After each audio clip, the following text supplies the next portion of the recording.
Bonjour à tous, samedi 18 octobre 25, nous sommes encore là, nous avions étudié le décryptage de Jean 3,16, première partie, deuxième partie, troisième partie, nous avons fait une longue conclusion la semaine dernière. Aujourd'hui, nous analysons Jean chapitre 15, versets 1 à 2. Alors, j'ai pris le soin d'avoir deux téléphones aujourd'hui pour que je puisse vous lire les versets en direct, l'évangile de Jean, versets 1 à 2. Je suis le vrai cep et mon père est le vigneron. Tout sarment qui est en moi et qui ne porte pas de fruit, il le retranche, et tout sarment qui porte du fruit, il les monte afin qu'il porte encore plus de fruits. Waouh! Alors, les amis, c'est un verset profond, c'est une parole très profonde. C'est deux petits versets, mais qui sont au cœur de la parole de Dieu, qui sont au cœur du monde de la Bible, qui sont au cœur du monde de la chrétienté, qui sont au cœur du monde du salut, du plan du salut. Alors, je suis le Père, déclare le Seigneur Jésus-Christ, et mon Père est le vigneron. Et tout sarment, on a au verset 1, qui ne porte pas de fruit, il le retranche. Et au verset 2, il dit, tout sarment qui porte du fruit, il le monte. Dans d'autres versets, il le taille. Dans d'autres versets, on lui enlève des choses. Mais quand on le taille, on lui enlève des choses, c'est pour qu'il produise davantage de fruits. Waouh! Alors, analysons les deux choses. Quand on coupe le sarment qui ne porte pas de fruits, on le jette au feu, qu'est-ce que ça veut dire? Alors, voici un tronc d'arbre. Je prends par exemple un manguier. Et quand vous prenez le manguier, il y a des branches qui sont connectées au tronc du manguier. Et c'est sur ces branches-là que nous avons le fruit. Alors, le Seigneur Jésus dit que lui, il est le tronc. Et nous, on est une branche connectée à lui. Vous voyez? Donc, si on ne porte pas de fruits sur la branche, on est inutile. On nous coupe, on nous jette au feu. Alors, de quel fruit parle-t-on? De quel fruit parle-t-on? Il faut retourner d'abord dans Jean, le chapitre 14, évangile de Jean. Et puis, il faut aller aussi dans Jean, le chapitre 16. On va comprendre quelque chose. Jean, chapitre 14, c'est long, je ne pouvais pas vous le lire. Il dit, je demeure dans mon Père et mon Père demeure en moi. Et il dit, tout ce que je dis et tout ce que je fais, c'est mon Père en moi qui le produit. Donc, tout ce que vous me voyez produire, c'est le fruit de mon Père qui est en moi. C'est l'œuvre de mon Père qui est en moi. Si je dis une parole, c'est l'œuvre de mon Père qui est en moi. C'est fort, hein? Donc, je ne fais rien par moi-même et je fais tout par mon Père. Alors, quand vous allez dans l'évangile de Jean, le chapitre 16, là encore, il va l'accentuer. Il dit, si vous me voyez que je lève la main, c'est que mon Père qui est en moi a voulu que je lève la main. Je parle comme ça en détail pour qu'on comprenne. Donc, lisez Jean 14, lisez Jean 16. Vous allez comprendre qu'en fait, le Seigneur Jésus avait du résultat tout simplement parce qu'il était connecté au Père. Et lui, il nous dit à notre tour, si vous êtes connecté à moi, vous voyez, vous allez porter du fruit. Mais si vous n'êtes pas connecté à moi, vous ne porterez pas de fruit et je vous coupe et je vous jette au feu. Maintenant, regardez bien. Dans Jean 14 et dans Jean 16, il parle de demeurer dans son amour. Il dit, si vous demeurez dans mon amour, comme moi, j'ai demeuré dans l'amour du Père. Donc, si on est connecté en lui, de quel fruit parle-t-on? C'est le fruit que produit l'amour, qui n'est autre chose que la nature de Dieu en nous. Donc, 1 Jean 4, verset 8 dit, Dieu est amour.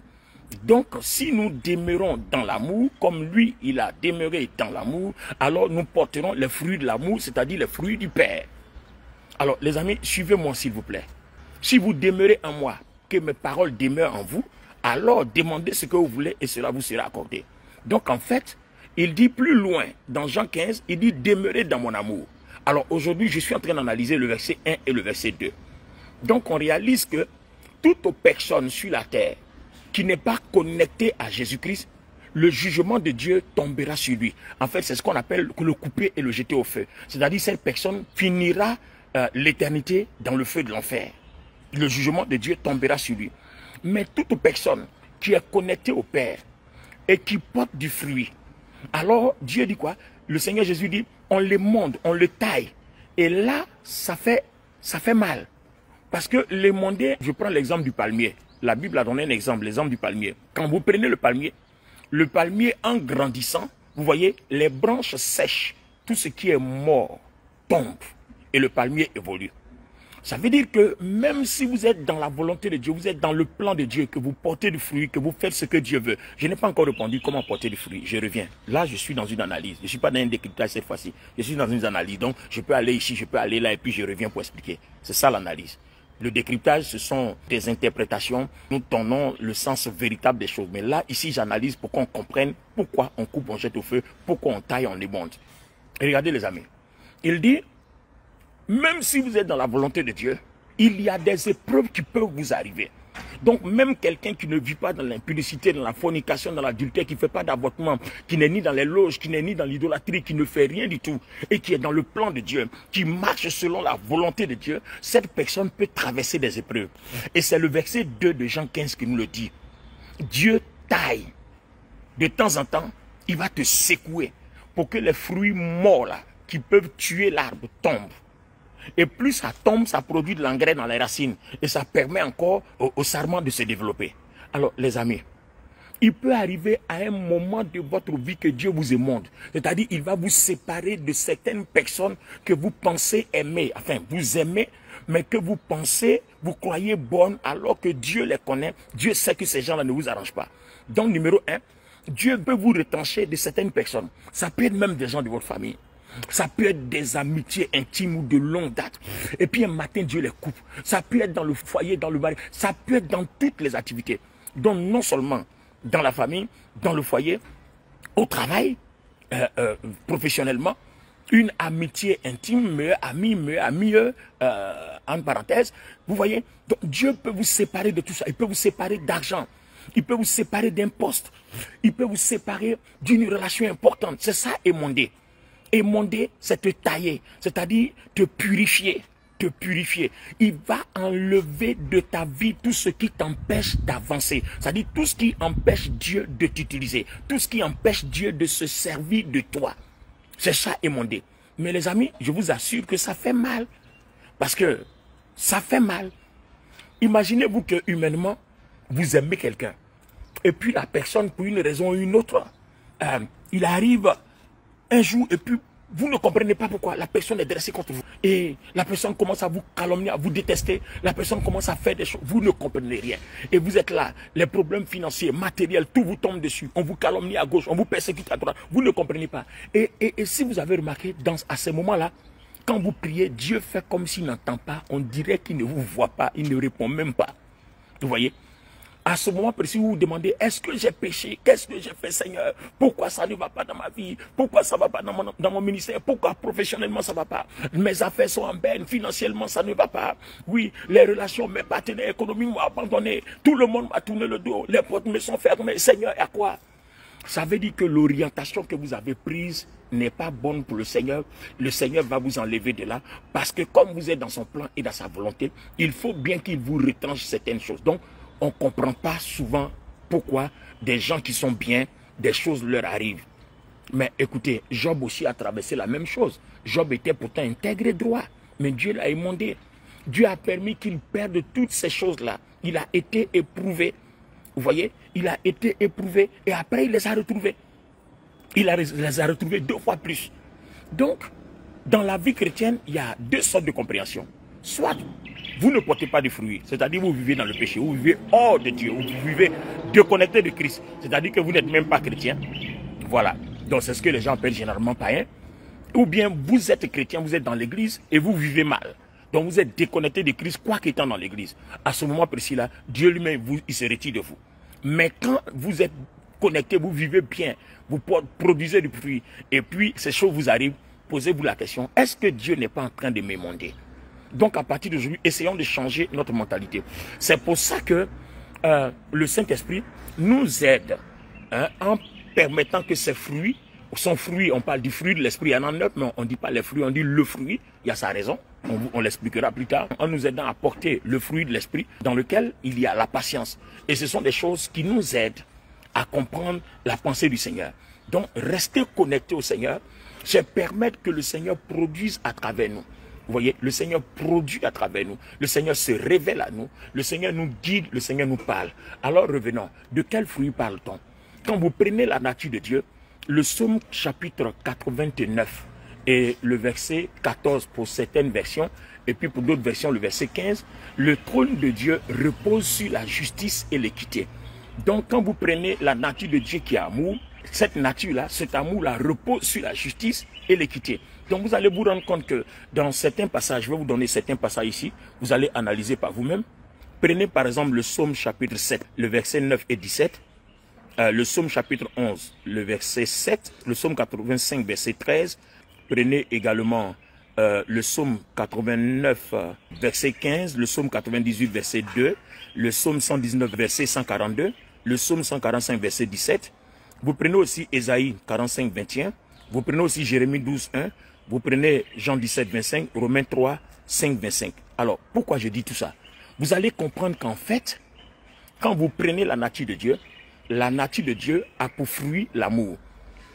Quand vous manifestez l'amour, vous êtes en train de démontrer que la nature de Dieu est en vous, parce que la nature de Dieu ne produit que la justice. Pourquoi je dis ça? Quand vous prenez par exemple Romains chapitre 3, verset 5 et puis le verset 25, vous allez réaliser qu'en fait, le monde a été sauvé par la justice. Là, on est en train de parler du fruit. Pourquoi celui qui ne porte pas de fruit est coupé et jeté au feu? Le monde a été sauvé par la justice. Regardez bien, Dieu est juste. Dieu est un juste juge. Dieu est amour et sa vie d'amour là repose sur la justice et l'équité. Donc Dieu est un juste juge. Son salut vient que par la justice. Quand vous allez lire tous les versets que je vous ai donnés, parce que si je vais les citer, le direct sera long. Alors qu'il faut que ce soit court pour que ce soit bien assimilé. Son salut vient que par la justice. Donc quand il manifeste son amour, c'est sa justice qui marche devant lui. Cette justice-là révèle la vérité. Et vous allez voir que le Seigneur Jésus a dit, je suis le chemin, la vérité et la vie. Donc la justice révèle l'amour du Père. La justice confirme qu'il est un fruit de l'amour du Père. La justice confirme que là où elle est, il y a la vérité. Vous comprenez? Alors là, je n'ai rien dit encore. Écoutez les amis. Le Père a envoyé la loi pour que la justice soit faite entre lui et les hommes. Mais la loi là, elle vient pour condamner les gens, pour que les gens courent vers la justice, pour que les gens courent vers la vérité. Vous voyez? Donc quand il y a eu le péché, Dieu a condamné les gens en envoyant la loi. Donc il dit bien, celui qui obéit à la loi est juste. C'est-à-dire celui qui obéit à la loi à ma nature. Parce que n'oubliez pas le but premier. Quand Dieu a créé les hommes, c'est pour que les hommes soient comme lui, à son image, à sa ressemblance. C'est-à-dire que les gens revêtent sa nature, tout simplement. Donc, qu'est-ce qu'il fait?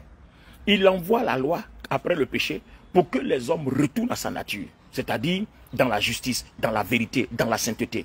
Donc, quand vous entendez sainteté, justice, amour, c'est la même chose. Là où on pratique la justice, là où il y a la sainteté. C'est pour ça que quelqu'un qui pratique la justice est juste. Amen. Vous allez voir, par exemple... je vous donne un passage ici. Je vous donne un passage. Allez-y par exemple dans 1 Jean 3, 7. Et puis vous allez voir dans 1 Jean 2, 29. Si vous savez qu'il est juste, reconnaissez que quiconque pratique la justice est juste. Quiconque pratique la justice est né de Dieu. Quiconque pratique la justice est né de la nature de Dieu. C'est-à-dire quiconque pratique la justice révèle la nature de Dieu. Donc quiconque pratique la justice manifeste le fruit de la nature de Dieu. Il révèle qu'il est connecté à une nature qui s'appelle amour. Donc vous voyez qu'en fait, le passage de Jean 15, 1 est très subtil. Vous voyez, il faut vraiment un petit décodage pour comprendre de quel fruit on parle en fait. Parce que qu'est-ce qui peut être connecté à la nature de Dieu? Le Seigneur dit dans Jean 14, lui il est connecté au Père. Il dit qu'il a demeuré dans l'amour du Père et le Père aussi a demeuré en lui. Donc vous comprenez qu'en fait, nous devons ensemble réaliser que demeurer dans l'amour du Père, c'est manifester la justice. Donc quiconque manifeste la justice, la gloire de Dieu vient en lui. Pourquoi? Parce que 1 Jean 4, 8 dit Dieu est amour, mais 1 Jean 1 dit Dieu est lumière et en lui il n'y a point de ténèbres. Donc l'amour manifeste cette lumière-là. L'amour, c'est la lumière de Dieu qui éclaire le monde. Donc quand vous marchez dans la justice, l'amour repose sur vous. Donc quand vous marchez dans la justice, vous êtes déclaré juste, vous êtes déclaré saint et la lumière de l'amour habite en vous. Alors, il y a un psaume qui le justifie bien. Je voudrais vous le dire. C'est le psaume 112, verset 4.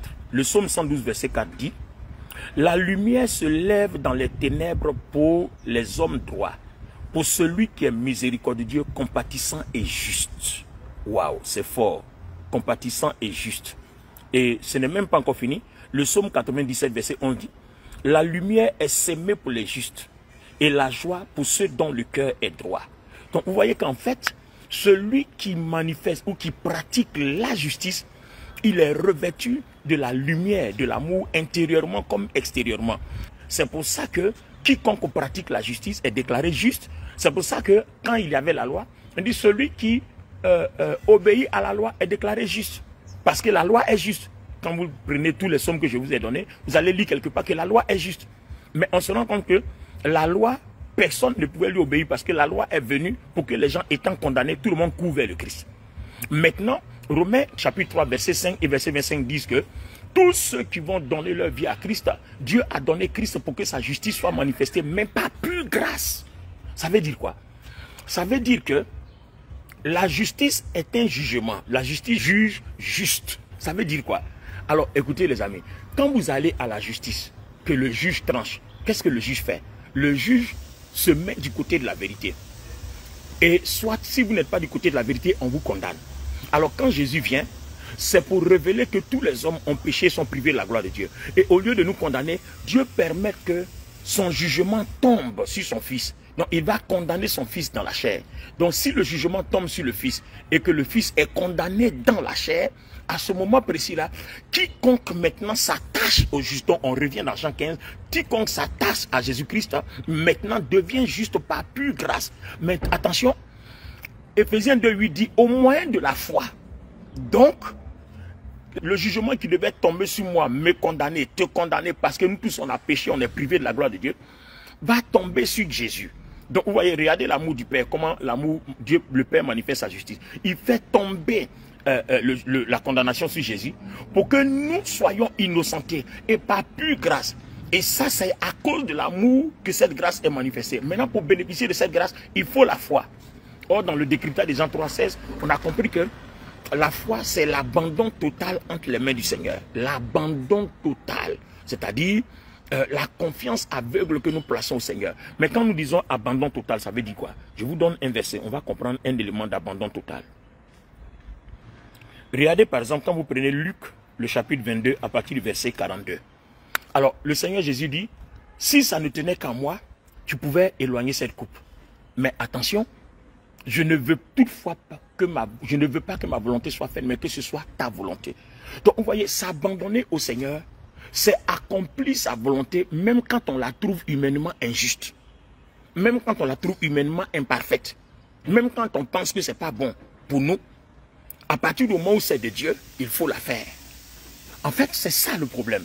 Donc, la foi a deux niveaux. Ce n'est pas la foi qui opère des miracles, mais c'est la foi qui te permet de bénéficier de la grâce. C'est la foi qui te permet de marcher dans la justice. Donc, une fois que vous marchez dans la justice, vous pratiquez la foi, vous vous abandonnez au Seigneur, la Bible vous déclare juste. La lumière de Dieu, lui, en vous. Et les ténèbres ne peuvent pas vous toucher, selon 1 Jean 5. Donc, en fait, la vie chrétienne consiste à une marche, à revêtir la nature de Dieu, à appartenir à Dieu, à revenir à Dieu. Parce qu'il dit, revenez à moi. Il dit dans Isaïe, revenez à moi. Vous voyez? Donc, il nous a créés. Nous lui appartenons. Il dit, nous sommes son peuple et le troupeau de son pâturage. C'est lui qui nous a fait. Et nous lui appartenons. Donc, si nous lui appartenons et qu'on lui a échappé à cause du péché, il dit, revenez à moi. Donc, celui qui revient à lui et qui s'abandonne à lui, qui fait totalement sa volonté, celui-là est déclaré juste. À cause de quoi? À cause de sa foi. Donc, cette foi-là, qui vient de ce qu'on entend, qui montre qu'il y a une justice qui est manifestée, en ce moment précis-là, cette foi-là devient la volonté, je dis bien devient la volonté de Dieu qui nous permet d'appartenir à nouveau au Seigneur. C'est ce qu'on appelle naître de nouveau. Donc cette justice-là nous est accordée par pure grâce. Donc celui qui croit simplement revêt cette nature d'amour. Et cette personne-là est éclairée de l'intérieur à l'extérieur. Les anges marchent avec lui, Dieu marche avec lui, Dieu est avec lui. Donc je reviens pour terminer la première partie de cette analyse de Jean. Le livre de Jean, je suis dans le verset 1 et 2. Il dit, je suis le cep et mon père est le vigneron. Donc le champ appartient au père et moi je suis planté dans le champ du père. Et vous, vous êtes les sarments. Si vous êtes connectés à moi, vous porterez du fruit. Mais si vous ne portez pas de fruit, vous êtes coupés. En fait, tout homme sur la terre qui ne pratique pas la justice, tout homme sur la terre qui n'appartient pas à Dieu, c'est ça. Parce que si vous pratiquez la justice, vous vous séparez du monde. Voilà tout le problème. C'est pour ça que le Père ne vous coupe pas. Et si vous ne pratiquez pas, il vous coupe. Donc si vous pratiquez la justice, vous commencez à porter le fruit, la nature de la sainteté. Parce que Dieu est amour, sa nature est sainte. Dieu est justice, sa nature est sainte. Tous les versets que je vous ai donnés, les passages que je vous ai donnés, tout est bien spécifié dedans. Dieu est juste, sa nature est sainte. Mais entre Dieu et les hommes, la relation qui existe est basée sur la justice. Donc même si la nature de Dieu et sa sainteté est la justice, mais la relation que Dieu entretient avec les hommes est basée sur la justice. Les amis, je vous donne deux exemples et puis j'arrête. Regardez le commandement. Il dit si vous m'aimez, demeurez dans mes commandements, comme moi j'ai demeuré dans les commandements du Père. C'est le Seigneur Jésus qui dit ça. Et l'apôtre Paul dit d'être les imitateurs du Christ. Mais le commandement c'est quoi? Tu aimeras ton prochain et puis tu aimeras Dieu. Alors si l'amour a pour fruit la justice, comment je vais aimer mon prochain et comment je vais aimer Dieu? Aimer mon prochain, il y a un verset qui dit clairement, ce que vous ne voulez pas qu'on vous fasse, ne le faites pas aux autres. Voilà la justice. Mais pour la relation Dieu et toi, tu ne peux pas dire, Seigneur, ce que tu ne veux pas que je te fasse, il ne faut pas me faire, ou bien ce que tu veux que je te fasse, il faut me faire. Non. Parce que, tout simplement, dans notre relation avec Dieu, Dieu ne nous doit rien. On était pécheurs, au lieu qu'on périsse, il nous a rachetés par pure grâce. Donc, en ce moment précis, c'est nous qui devons aller vers lui. Nous avons besoin de lui. C'est nous qui devons nous soumettre à lui. C'est nous qui devons nous abandonner à lui pour que le Père nous accorde sa grâce. Donc, il n'y a pas le rapport de réciprocité. Donc, le rapport de réciprocité existe entre mon prochain et moi, mais le rapport de Dieu, aimer Dieu, serait revenir à Dieu, redevenir enfant de Dieu, revêtir sa nature, pratiquer la justice, c'est-à-dire sa volonté, faire que ce qu'il veut, que ça m'arrange ou que ça ne m'arrange pas, je demeure avec lui. Et c'est ce que le Seigneur Jésus a dit, la coupe sera amère, mais je veux que ta volonté soit faite. Voilà une façon de montrer à Dieu que nous l'aimons. Donc l'amour de Dieu ne consiste pas seulement à prier, à proclamer le nom de Jésus, mais à pratiquer en vérité, en vérité. C'est ce que 1 Jean 3, 18, il dit l'amour ne consiste pas en parole, mais en vérité. Donc aimer Dieu, c'est se soumettre à lui en toute chose, que ça nous arrange ou pas. Mais aimer notre prochain, c'est lui faire ce qu'on souhaite qu'on nous fasse et ne jamais lui faire ce qu'on souhaite qu'on ne nous fasse pas. Alors il dit, celui qui fait comme ça, je vais l'émonder, il va encore prospérer davantage. Mais celui qui ne fait pas ça, je vais le couper et le jeter dans le feu. Donc les amis, si nous sommes chrétiens, voici déjà quelques éléments qui nous permettent d'éviter le feu de l'enfer. Quelques éléments qui nous permettent de mener une vie chrétienne agréable, de voir la gloire de Dieu, la lumière de Dieu, de voir la puissance de Dieu. Mais sinon, si nous ne faisons pas ça, Jean 15, 1 dit qu'on nous coupe, on nous jette au feu. Mais si on le fait, alors il va nous émonder. Il aura l'épreuve, mais cette épreuve-là nous permet de doubler la gloire, la puissance, la prospérité, la bénédiction sur nos vies et nous permet d'avancer. Donc voilà l'analyse de Jean 15, 1 et 2. Donc quand on lit Jean 15, 1 et 2, tout de suite on a l'impression que c'est une toute petite chose, mais c'est tellement lourd. Vous avez vu? Je voudrais juste analyser, mais vous avez vu, on est rentré ici, on est rentré là, parce que si on ne prend pas la nature de Dieu pour revenir dans le contexte jusqu'à ce qu'on arrive à la pratique de la justice, on ne peut pas comprendre de quel fruit on parle. Et c'est à partir de ce moment-là que le Saint-Esprit maintenant vient habiter en nous. Une fois qu'on est déclaré juste, alors le Saint-Esprit habite en nous et nous pouvons maintenant manifester la justice. Alors la semaine prochaine, soit mardi du sport, ou bien jeudi ou samedi du sport, nous allons aller vers la suite jusqu'à ce qu'on finisse l'analyse de Jean 15. C'était votre serviteur, le docteur Olivier Bonny, en ce samedi du sport 18 octobre 2025. Merci, shalom chez vous. Je suis à Abidjan. Celui qui veut prier avec nous demain, dimanche 19 octobre, voilà, c'est à 8 h, c'est à la rue K42, porte 121, deux plateaux, ancien mobile, derrière la station mobile qui est maintenant au Ola. Voilà, il y a 3 cours de tennis, l'église est à côté, communauté source de vie, c'est à partir de 8 h. Que Dieu vous bénisse, merci à vous et portez-vous bien.